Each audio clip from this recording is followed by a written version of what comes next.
It was December now, the week before Christmas, and we were stuck in traffic near the George Washington Bridge.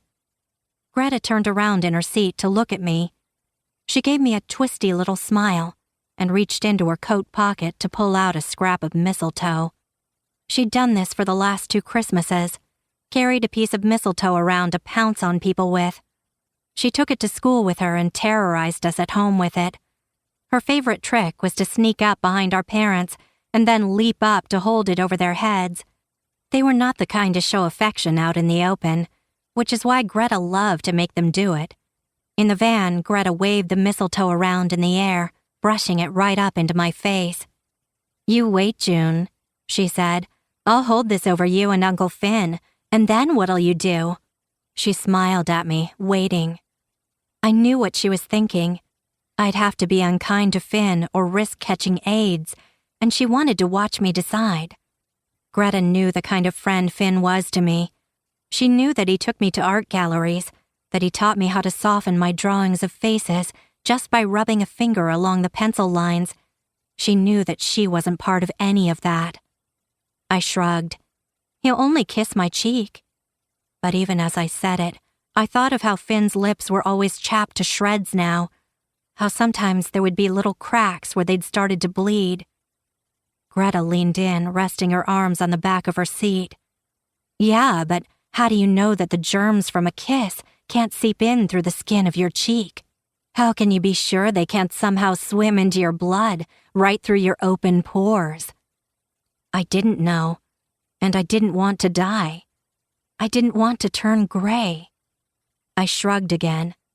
Greta turned around in her seat, but even from behind I could tell she was smiling. It started to sleet, and the little nuggets of wet ice splatted against the window as we drove through the streets of the city. I tried to think of something good to say back to Greta, something to let her know that Finn would never put me in danger. I thought about all the things Greta didn't know about Finn, like the way he'd let me know the portrait was just an excuse, how he'd seen the look on my face the very first time we'd gone down for the painting sessions, how he'd waited for my mother and Greta to go ahead into the living room, and in that moment, when it was only the 2 of us in the narrow hallway inside Finn's apartment door, he'd put his hand on my shoulder, leaned in and whispered in my ear, "How else could I get all these Sundays with you, Crocodile?" But that was something I would never tell Greta. Instead, when we were in the dim parking garage climbing out of the van, I blurted out, "Anyway, skin's waterproof." Greta pressed her door closed gently, then walked around the van to my side. She stood there for a few seconds staring at me, at my big, clumsy body. She tugged the straps of her backpack tight against her little sparrow's shoulders and shook her head. "Believe what you want," she said, turning away and heading for the stairs. But that was impossible, and Greta knew it. You could try to believe what you wanted, but it never worked. Your brain and your heart decided what you were going to believe, and that was that, whether you liked it or not.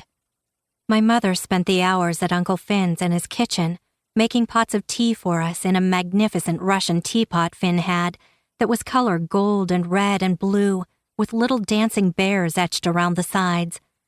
Finn said that pot was reserved for serving tea to his favorite people. It was always waiting for us when we came.